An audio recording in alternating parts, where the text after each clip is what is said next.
अस्सलाम वालेकुम दोस्तों। जैसा कि आप सभी को मालूम है कि एलन मस्क साहब ने ट्विटर कंपनी को ख़रीद लिया है 44 बिलियन डॉलर में। और इस कंपनी को ख़रीदने के बाद उन्होंने जो सबसे पहला काम किया वो ये कि इस कंपनी के कुछ एम्प्लॉयज़ को टर्मिनेट किया। और इसमें कुछ बड़े बड़े नाम भी हैं, जैसे कि पराग अग्रवाल जो कि इस कंपनी के CEO थे, और उनके अलावा कुछ और लोग भी हैं। अच्छा, ये पराग अग्रवाल कौन हैं, इनके बारे में कुछ जान लेते हैं।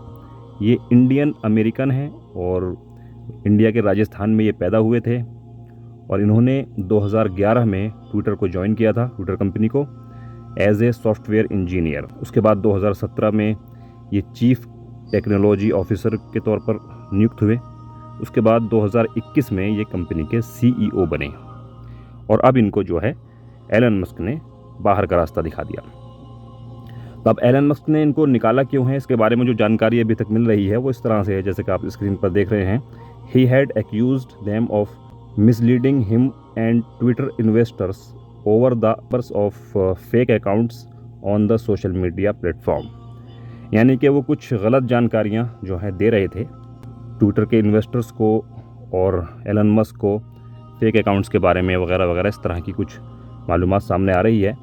बाकी जो और इसके बारे में बातें जो हैं वक्त के साथ साथ मालूम होती जाएगी। इस स्टोरी से हमें एक सीख ये मिलती है कि जॉब आखिरकार जॉब होती है।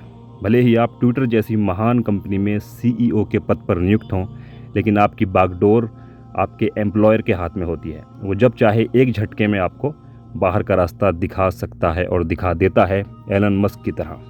यही फ़र्क होता है जॉब में और ख़ुद के बिज़नेस में।